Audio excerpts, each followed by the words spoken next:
Hi, everybody. Great to be with you. Allen Bestwick here on behalf of the Gluchacki Driver Development Program. Ready to talk with one of the finalists for this year's title. Talk with him again. Derek Gluchacki joins me, 23-year-old from Dartmouth, Massachusetts, the neck of the woods where I grew up, where he calls home in the southeast portion of the Commonwealth. Derek, how you doing? Good to see you again. Awesome. Thanks for having me, Alan. Always a pleasure talking. It is my pleasure. The line from the old cartoon I use here. When we last left our hero. So when we last left you talking at the end of the first segment of competition this year, let's see, your crew chief had moved south. You were trying to get a grip on that, still looking for your first win of the season. You'd gone through a couple of rough races where you even had to sit out a week to try and put some things back together. And then it all came together just after those first segment standings were released, and you got a win at the track closest to your home that you competed at it. Tell us about it.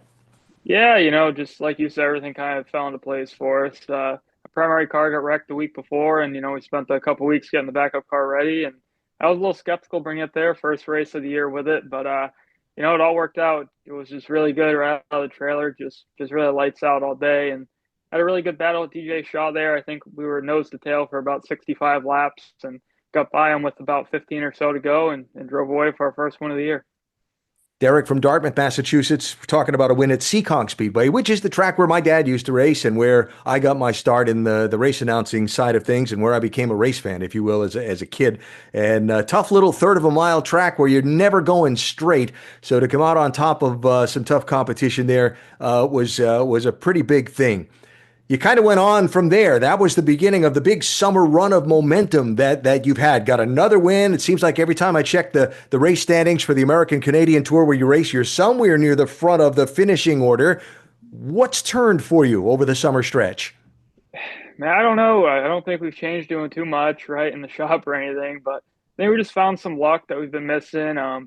Like you said, with the crew chief moving south, Reagan, definitely put a bump in the road for us for everyone to get back in the rhythm, get their job straightened out and everything. So I think a little bit of everything. I mean, I found a couple things setup wise in the car that seemed to help, and I mean, everything's just driving right now. That's for sure.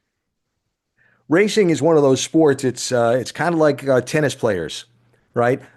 Some of the top 10 tennis players in the world actually have losing records over the course of a season because that's the way the sport is, right? You got to win 7 matches to win a tournament. And how many times do you get through all seven? Racing, you're going out there against 20, 25, 30 other guys. And how many times do you actually win? So how do you, as a young driver, manage the ups and downs that just come with racing on a competitive circuit?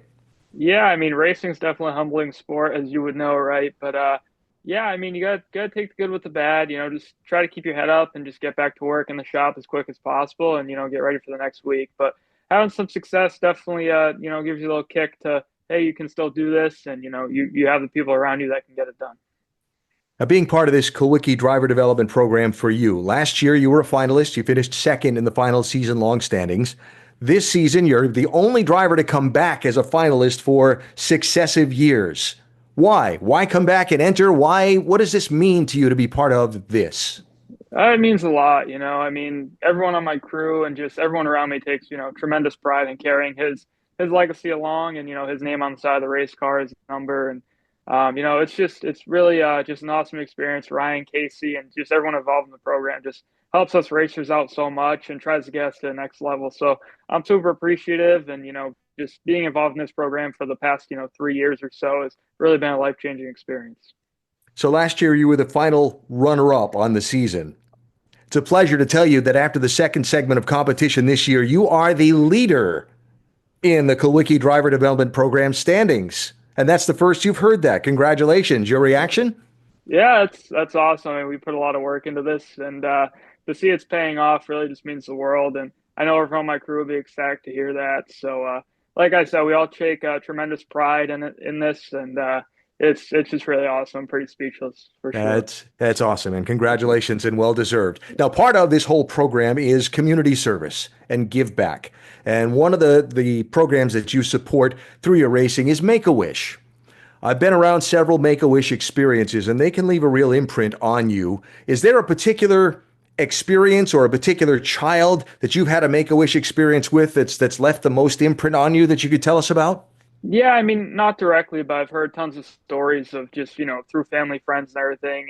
And actually, one of my sponsors was actually involved in Make-A-Wish pretty heavily. And he got to go to Phoenix actually for one of the cup races back in the day. So he was sharing that experience with us. And he said it honestly changed his whole life around. And just honestly to see what people are able to do and what the program's able to do for, children and people like that is just truly amazing. And to be able to raise money and awareness for them this year has just been, it's been such an honor. Tell us a little about how you go about trying to raise awareness and raise money. Yeah, so we actually hosted our own charity event a couple weeks ago. We do booths at the racetrack and stuff. I think White Mountain, the 250, we sold laps for $5 a lap. Put your name on the car and the decals and stuff. So that was awesome. Before we even got to the track, we already over sold over 300 laps. So Wow. that was really awesome to see all the support from the fans and just the racers. And just at the booth, I got to hang out there for a little while and just seeing how supportive everyone was with Make a Wish and getting their kids involved and everything. Just truly, it's really humbling to see for sure. It's one of the great charitable programs that I've had any experience with anywhere. Congratulations to you for being a part of supporting it. Let's talk about the remainder of your season. The American Canadian Tour, for folks that maybe are from other parts of the country and aren't familiar, races all over the Northeast. Once you get to Labor Day, you kind of hit that cooler weather fall big event season in Northeastern racing. What's upcoming on the calendar that has your particular attention that people can watch out for you? Yeah, for sure. I mean, the biggest one coming up for us is going to be the Milk Bowl at Thunder Road. We have a cool throwback scheme in the works, and we're doing something with a local classroom and a group of kids. So keep an eye out for that. I don't want to share too much and give it away, but definitely super excited for that. I've always wanted to do something with kids in the race car, so to be able to do it this year really means a lot to me. Other than that, we got the World Series at Thompson. I think I might bring my car too, and then the Haunted 100 at Seekonk, the final ACT race of the year. Very nice, and of course that the Milk Bowl, Milk Bowl Thunder Road is the speedway that Ken Squire founded, and it's cut into the side of a hillside in a picturesque little town in Barry, Vermont, and it's a short track slugfest over 2 days, right? And of course, the ultimate prize, the thing you want to do the most at the end of the Milk Bowl is Kiss the kiss cow. the cow. That's right. The winner gets to kiss a cow at the end of the Milk Bowl. Ken Squire at his best, for sure. Listen, Derek, congratulations on being the second segment point leader in the Gluchacki Driver Development Program. Congratulations on the wins and the great run of summer success. And we look forward to seeing how these next few months of the season turn out for you and the other finalists in this great program. Yes, thank you, Alan. Thank you so much. Derek Gluchacki, Dartmouth, Massachusetts, the championship leader in the Gluchacki Driver Development Program after the end of segment two.